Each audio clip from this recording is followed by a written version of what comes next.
And we are ready. Welcome back. As you know, this show is called One-on-One. We go one-on-one with people who have had an impact on other people. A community is not a community without its people. We have gone around to try to find people who are interesting, who've had interesting lives, who've led interesting journeys. My name is Vin Dacquino, and the journey we're going to take you on today is one that was taken by Frank Hickey. Frank, what a pleasure. Thank you, thank you. It's good to be here. You know, we've talked so many times, and I'm amazed by all the places you've been in your life, especially where you are right now, an author who reflects on a very interesting life. Tell us a little bit about the journey of Frank Hickey. I started out as a private investigator. That's interesting. And I was not the normal type of private investigator you associate with. I believe it. Kicking down hotel doors with a flash camera. Oh, no. Or things like that. I first blundered into this and did criminal defense work. Wow. My very first case, I had no idea what I was doing, were two defendants who were looking at possibly 10 years in federal prison for drug trafficking. Holy. And when I say I have no idea what I was doing, I have no idea what I was doing. I was still wearing my interview suit from the job interview. I was afraid if I took it off, I'd lose the job.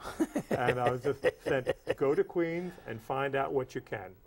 I had not one day of training. Was this intentional? I mean, did you grow up saying, I want to someday be a private investigator? Yes, I'm afraid I did. Oh, wow. They were two of the first words that I learned how to spell.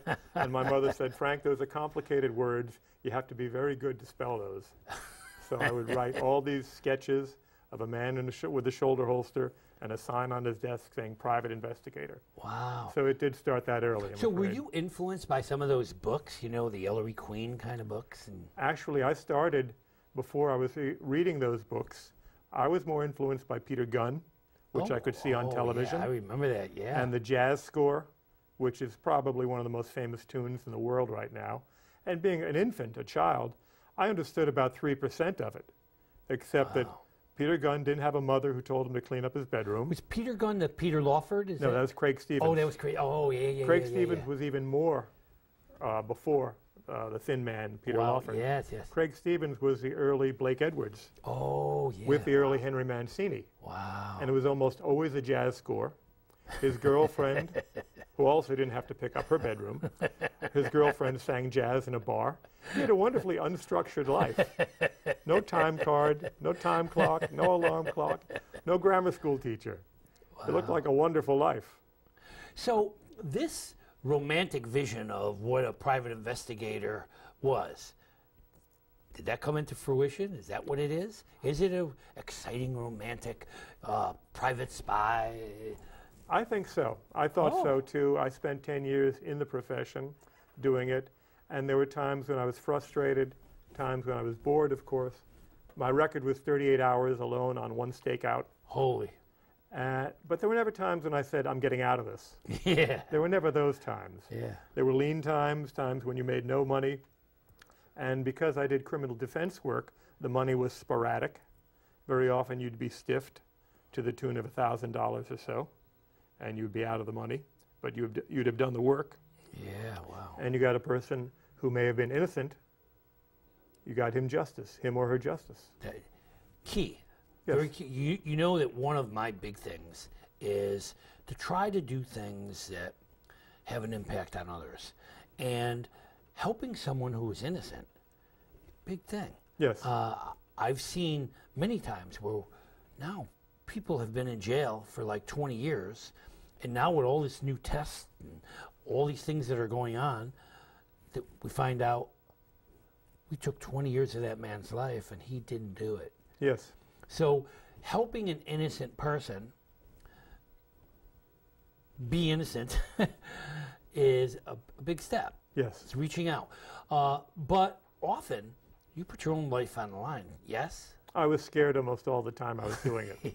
I wanted to wear a sign trotting through the streets in the 70s saying, I'm one of the good guys, I'm here for the defense because almost all my criminal cases took place in inner city high crime neighborhoods, which back then were much higher crime than what we call high crime now. Yeah, and right now there's a whole lot of stuff going on. It's an uncomfortable topic, but you know, there's talk about when does a policeman act, when doesn't a policeman act, profiling. It must be very difficult to face death and have to make a decision right then and there. And you don't really have time to say, am I being politically correct? Am I doing what I should do to save my life? By the time you get through thinking that, they're attending your funeral. So talk to me a little bit about that moment of fear, that moment where you have to make a decision. Have you ever been there? Yes. I became a police officer after I was a private investigator. Wow. And I've been to that moment. And what a lot of the public doesn't realize is most veteran police officers I know are more afraid of the department machinery than they are of that bullet coming at them or that knife coming at them. Facing whether you did the right... Years of scrutiny, years of punishment, years of possible incarceration. And that, I think, worries a lot of veterans more than the wound. Yeah, we had Pat Bonanno on this show, who is an attorney, and he often defends policemen. And one of the things he said was, man, you can't take training lightly, because one of the things that people don't see is the kind of training that goes into being a police officer. And, you know, sometimes in that moment, all the training in the world can't help you make that decision, but it helps. Oh, yes. So, so, I mean, what goes through your mind when you're right there? I mean, I'm sure, just as you said, some of it may be, oh my God, is someone going to say, you shouldn't have done that. You should have thought first. I mean, do you have time to think like that? You almost always have tunnel vision. Yeah. Speaking for myself. Yeah, because I hear you. And what is in your mind at that time is everything. Yeah. Everything. Yeah. Am I going to be here tomorrow? Am Well, I making the right decision to save my life? And am I making the right decision to save my career? Or that's scary. Even more frightening, am I making the right decision to save the innocent person? Yeah. Because if I freeze up, the innocent person dies. Yeah. Or my partner dies. Yeah. And depending on your belief pattern, if you die, your problems are essentially over. Yeah. So, I mean, you in a sense, now I'm probably going to get in trouble for saying this, but... Let's get in trouble together. Yeah, let's get in trouble together. I mean, you try that person right then and there. I mean, you have to say, did this person do this? Is this person going to shoot me? Is this person reaching for a gun or a cigarette? Or, you know, I mean, I just can't imagine being in a situation where I have to decide right now whether this is the right thing for me to do. Now, your books, and we should mention that you are a wonderful author. On top of being a PI, on top of being a policeman, you have written some incredible books. Thank you. And what I love about your books is that, Frank, you talk to us about situations. You put your characters in situations that help them to see what some of these policemen have to face. You have a brand new book out. Very interesting. You shared a fact with me that I really didn't know, and that's that Barack Obama is the first president actually to visit a jail. Correct. While in office. Correct. Amazing. As reported by the Times. It just seemed like, what were the other ones doing for 200 plus years? Yeah, I mean, no one, I mean, that's such an important part of our society. It's a thought. Of course, at the same time, I don't know if I want my president in the jail. That could be pretty scary too. But it's interesting. And you took that scenario and you put it in this new book. The president in your new book goes to visit a jail. Well, actually, the hero of the book is in jail awaiting trial for a murder which he didn't do. Oh, wow. And we kept the president out of it. He probably didn't want to be in the book. Yeah. But our hero is definitely in the book.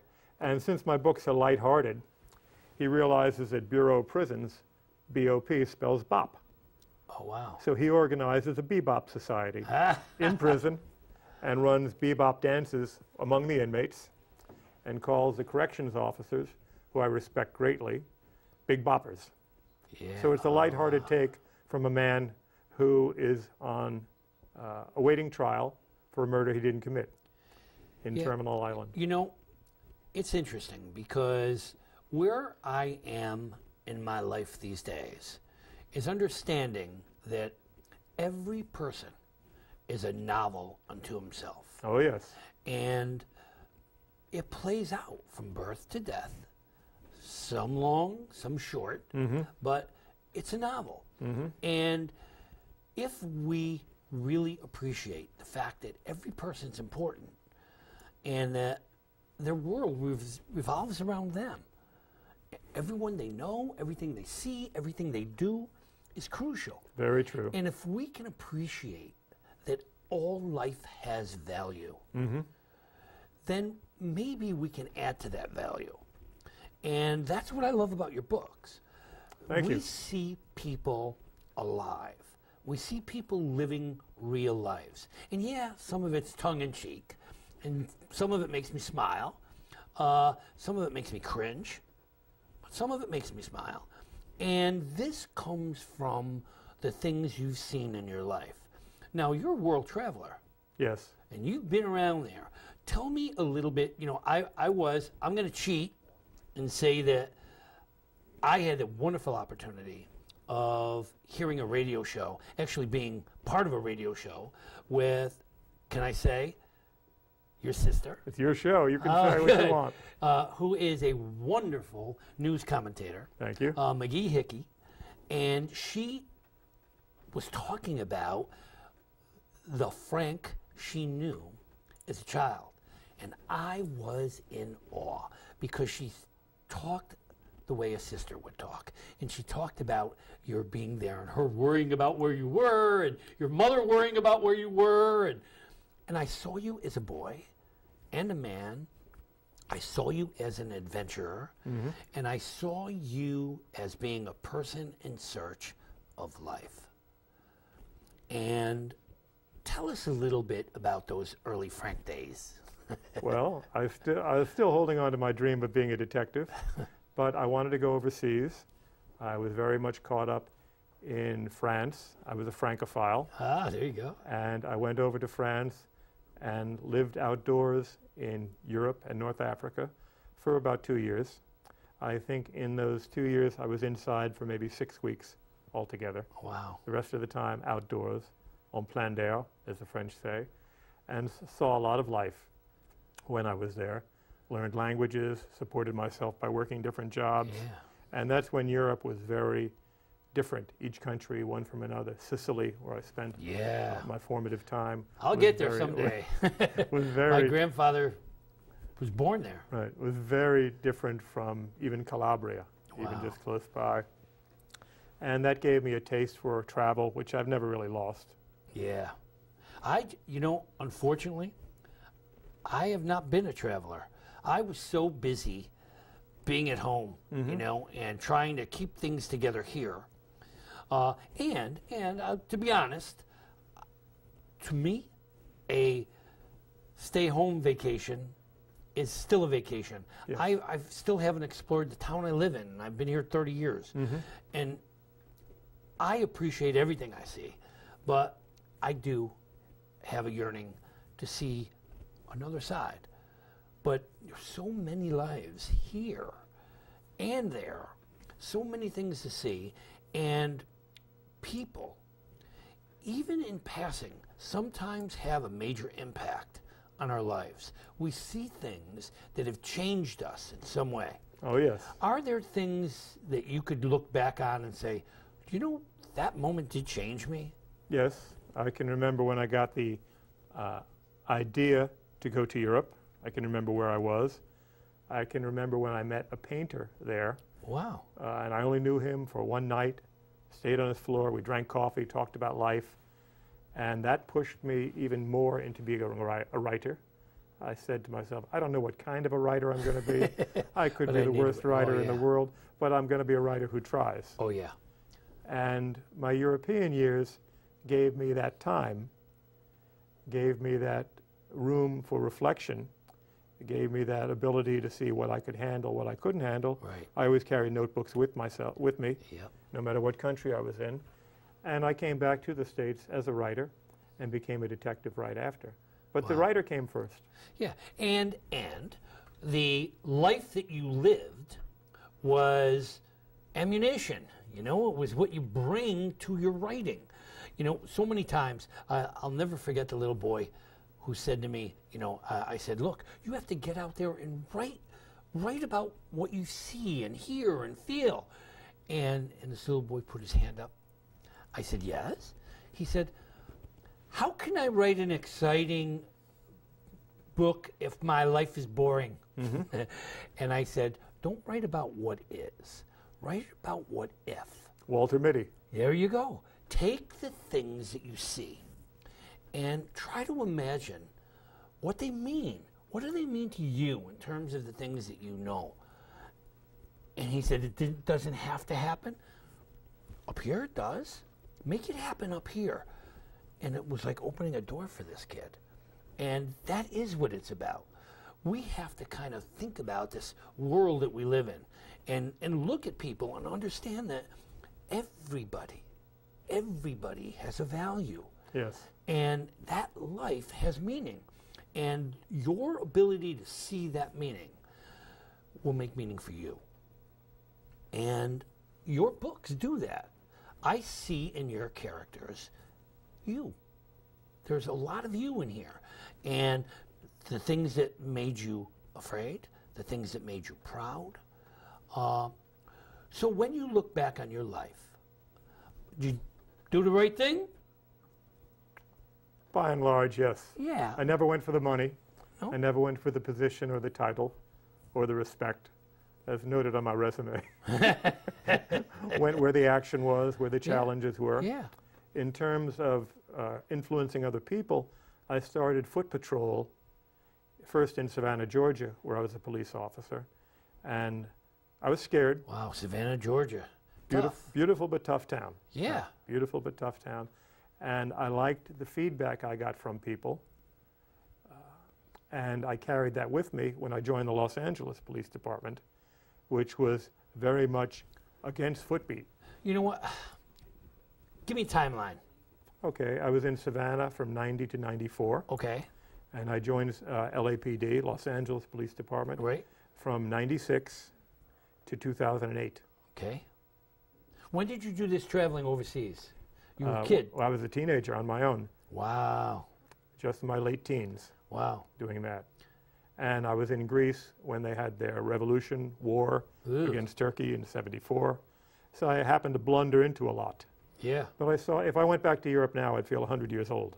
Yeah. So I'm not in a hurry to do that. Other places. When I was a police officer, I went to Guadalcanal in the Solomon Islands, spent a month there, trotting through the jungles and So the you battlefields. recommend travel? Yes, I do. Yeah, Also, because especially as a you way do of, get a broader perspective of yes. life. And also to relieve stress, Yeah. at least for me. Oh.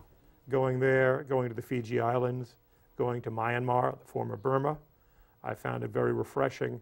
And then you come back to the inner city police work that you do, feeling different and recharged. So at some point, as a police officer, you said, private investigator. What made the change? What made you say, I'm leaving the force and I'm going to be a private investigator? Well, the private investigator came first. Oh, came first. Yep. Oh, okay. So I did everything backwards in my life. It's amazing. yeah, you did. Maybe I should have started on a talk show before I wrote books. I don't know. Yeah, really. I don't know. So, all right. So you did private investigator. Correct. Then you became a police officer. Yes. So what did that? Mostly because there were layoffs in New York when I was starting out as a private investigator. The city was different. So it's not an independent job. It was, I mean, was it a private investigator? When I think of private investigator, I think of self-employed. You get your little office and Correct. and you do what you do, and some gorgeous woman comes in and says, my husband is going to kill me, or someone's going to kill my husband, and there's a fortune hiding under my house. You know, I watch all these private investigator movies. Is it like that? I mean, you work for yourself? There is some of that, and I was lucky enough to be doing it in the golden age of private investigation, at least in New York, where you did have the door open all the time, and anybody with a dollar and a dream could and did come wafting into your office. Yeah. My boss was the first black private investigator individually licensed in New York City. Wow. And as I may have mentioned to you, my first partner in the business was Nina Simone's husband. Yeah. So we were handling a lot of cases in neighborhoods where private investigators did not go. Yeah. And I found it very challenging. And once again, once I was able to bring evidence that exonerated an innocent person, I was hooked. Yeah, I was absolutely hooked. I absolutely hear that. I absolutely hear that. So then, so you're a private investigator. You're about how old? At that time, 22 to 32, my formative years, Yeah. really. Wow. Yeah. Yeah. So at about 32, you say, you know what? I'm through working for myself. I'm going to join the police force. Well, it wasn't the police force. It was even off to the side. It was the district attorney's office. Oh, wow. Who had police officers they independently trained and selected to work directly for the prosecutors. Wow. So it wasn't uniform, regular police work. So it wasn't walking a beat. No, it wasn't walking a beat yet. Oh, okay. Not yet. Okay. But you did eventually walk I the did. beat. I went to Savannah, as I said, and then Los Angeles. Wow. And I found I liked the beat life very much. And I was able to use whatever talents I brought over from investigations to being a patrol officer where you're investigating all the time. Yeah. Somebody comes up to you and says, I think my brother-in-law is beating up his wife a lot, and he drives a red Camaro over there with a broken taillight, and I think he's got a sawed-off shotgun under the front seat. Jeez. All in one sentence. Oh, good and Lord. you have to take action on that. Yeah. And you have to also make sure you're not being used as a stooge to harass an innocent person. Yeah. So all this comes into play, and I use that in my second book, Funny Bunny Hunts the Hornbug, where Max is facing, he's been suspended from the police department. To clear his future, he's got to solve 2 rape homicides.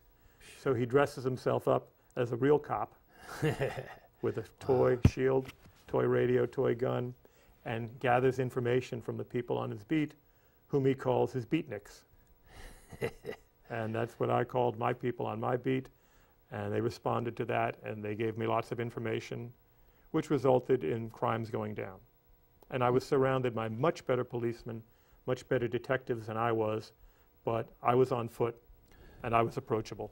So you have, I'm just getting it quickly, Softening Flatbush, Can Showbizzers Crush Crime, Brownstone Kidnap Crack Up, The Gypsy Twist, and Spy. Spy the movie, and this, the most recent book, When the Whistle Blows, Everyone Goes. And this is about jail. Now, you were a correction officer? No, never a correction officer. Never a correction officer. But this is about correction officers. Right, respected them a lot, picked their brains, lived around them, worked around them, see the very difficult job they have to do, the very ambiguous job they have to do, and see them bonding with respect for a lot of the inmates whom they know are innocent. I have a whom they know future got a son-in-law bad deal. who's Right. a correction officer, and boy, he tells me stories. And you know, and it's amazing because in a lot of ways, I hear him say it's rewarding. Yes. Which is, you know, I go,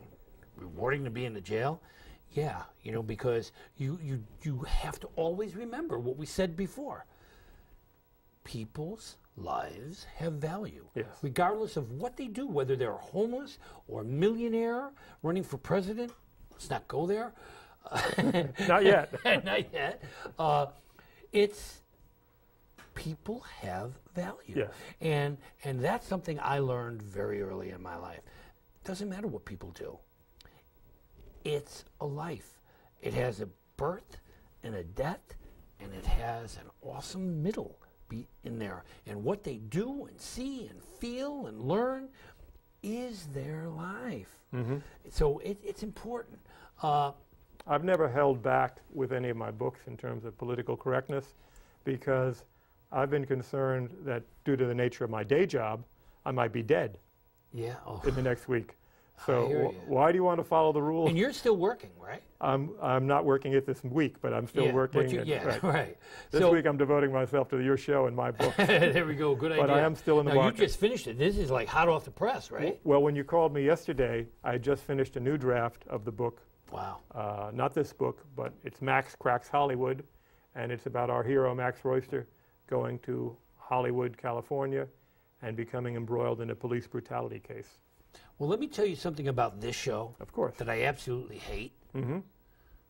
It ends too quickly. So we're getting, That's a good thing. yeah, it's a good thing. We're getting towards the end. Final words. What do we say to them? People who want to be writers, you have no idea how many people come up to me and say, "Oh, my life should be a book. I should The same be writing." people come up to me, just Yeah. different places. Yeah, they do. And somewhere along the line you said, I have to write. Writing haunts me. I have something to say. What do you have to say, Frank? To those people, Yeah. today, Yep. open up your notebook, write 2 pages, make sure it has a beginning, a middle, and end, Yep. especially the end. So here's what I say to the audience. Talkers, talk. Writers, write. Don't walk around saying, I'm a writer. I could write a book. Go write it. Write your book. Be a Frank. Take all those experiences that you've had in your life. Remember as a little kid? If your life has been boring, but you want to write an exciting book, then talk about the what if. But sometimes all those little things that are just days in your life are incidents that make up what life is all about. Live your life, write your book. Thank you for joining us, Frank. What a pleasure having you. Thank you. Always a treat, and it's never enough